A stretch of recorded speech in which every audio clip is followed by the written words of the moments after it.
एक दिन एक और किसी ने पूछा था कि महाराज, गुरु महाराज ने नीम के नारियल लगाया, आग के आम लगाया, कुमटियाँ के अंगूर लगाया, हम जो है उनकी गुणानुवाद करते हैं तब गाते हैं। अपने इष्ट का गुणानुवाद होना चाहिए, उनकी की हुई लीलाओं का बखान बार बार मुहुर्मुहु होना चाहिए। लेकिन इनकी तार्किकता पे ये कोई केवल कपोल कल्पना या केवल कथा मात्र नहीं है, ये एक्चुअली प्रैक्टिकल में हुआ है और गुरु महाराज जांबोजी ने ऐसा किया। बंधुओं, वर्तमान में ऐसी तकनीक आ गई है कि एक ही पौधे के ऊपर कई प्रकार की सब्जियां उगाई जा रही है।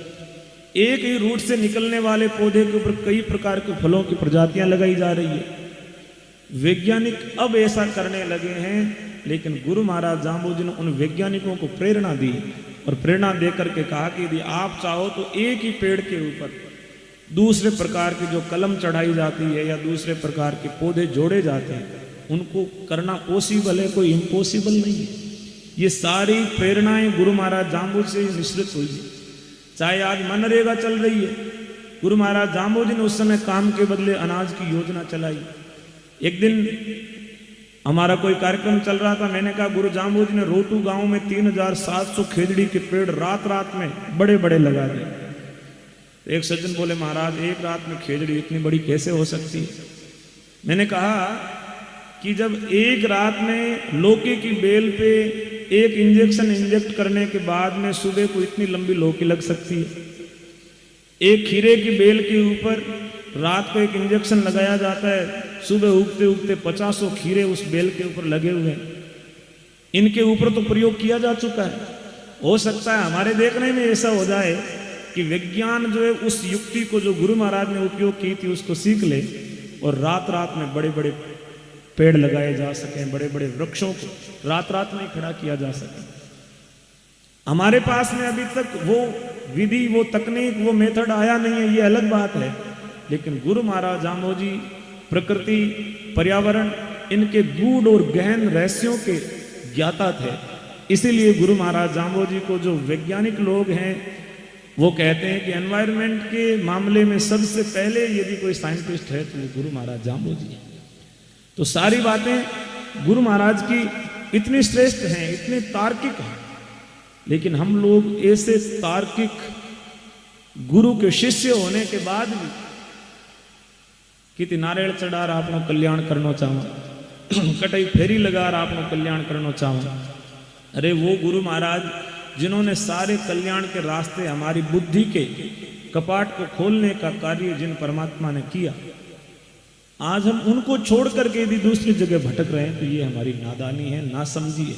हमें अपने आप के बारे में जानना होगा, हम अपनी परिस्थितियों के बारे में जानें। हमारा घर, हमारा धर्म, हमारा पंथ हमारे लिए क्या निर्देश देता है। दूसरों की देखा देखी बहुत बड़ा नुकसान हम लोग झेल रहे हैं।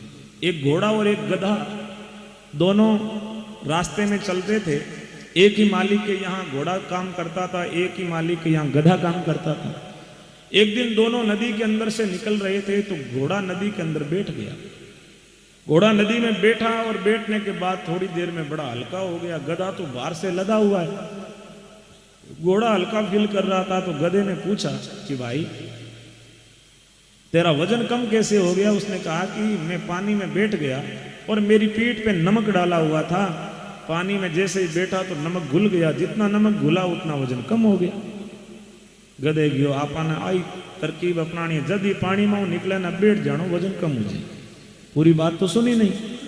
अगले दिन मालिक ने रुई की गांठें गधे के ऊपर लाद दी। घोड़ा तो पीछे आ रहा था। गधे ने सोचा कि आप थोड़ी देर हल्ला बेवा तो कि हमने वजन थोड़ो हल्लो कम हुई।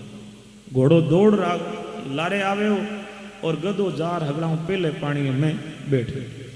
पानी में मैं बैठो अडी के भाई घोड़ो आई नहीं ना बाद में उबो हूँ जो तो जीते मेरे की बाहर कम हुए। थोड़ी देर हूँ घोड़ो आयो जीते बाहर रुई तो पूरी पानी भीग गई और बाहर कई गुना हो गयो। घोड़ो आज पानी में मां बैठो को वो ही दो निकल गयो।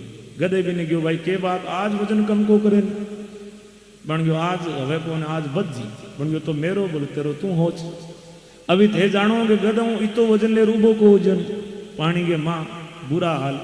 तो आप बन गयो आज हवे कोने आज बची बन गयो तो मेरो बोले तेरो तू होच अभी थे जानो के गदों इतो वजन ले रूबो को वजन पानी के माँ बुरा हाल तो आपा लोगा में भी लगभग देखा देखी वाले मामले में इया ही है।